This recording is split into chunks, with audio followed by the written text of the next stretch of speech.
ഞാൻ ലാസ്റ്റ് വീഡിയോയിൽ ഒരു കള്ളിമുൾച്ചെടിയുടെ കാര്യം പറഞ്ഞിരുന്നു. എക്സാമിന് പോയപ്പോൾ ഒരാൾ പറിച്ചത്.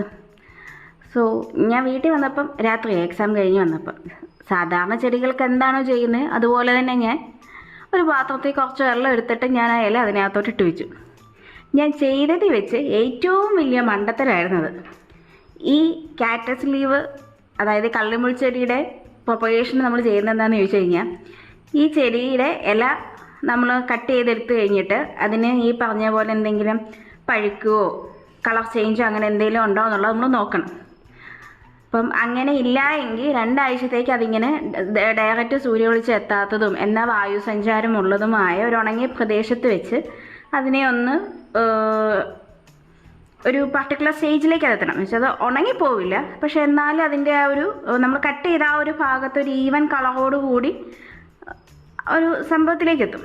സോ അതിന് ശേഷം അതിനെ ഏതെങ്കിലും ഒരു ഡ്രൈ സോയിലേക്ക് മാറ്റി വെക്കുക എന്നുള്ളതാണ് ഇതിൻ്റെ ശരിയായ പ്ലാന്റിങ് രീതി. ഇതറിയാൻ മേലാതെ ഞാൻ കൊണ്ട് വെള്ളത്തിനകത്തിട്ടത്. സോ ഇപ്പം നോക്കിക്കഴിഞ്ഞപ്പോൾ അത് പഴുത്തിരിക്കുന്നു, അതിൻ്റെ ഈ ജോയിൻറ്റിൻ്റെ ഭാഗം. ഇപ്പം നോക്കിക്കഴിഞ്ഞപ്പം അത് കട്ട് ചെയ്തിട്ട് ഈ പറഞ്ഞ രീതിയിൽ തന്നെ ചെയ്ത് കഴിഞ്ഞാൽ കുഴപ്പമില്ല എന്നാണ് കണ്ടത്. സോ ഞാൻ ആ പഴുത്തിരിക്കുന്ന ഭാഗം കട്ട് ചെയ്തു. എന്നിട്ടിപ്പം ഈ പറഞ്ഞ പോലെ ഒരു ഉണങ്ങിയ പ്രദേശത്തേക്ക് മാറ്റി വെച്ചിട്ടുണ്ട്. 2 ആഴ്ച കഴിഞ്ഞ് നോക്കാം എന്താകുമെന്ന്. കിളിർക്കും എന്നാണ് എൻ്റെ ഒരു ശുഭാപ്തി വിശ്വാസം. നമുക്ക് നോക്കാം.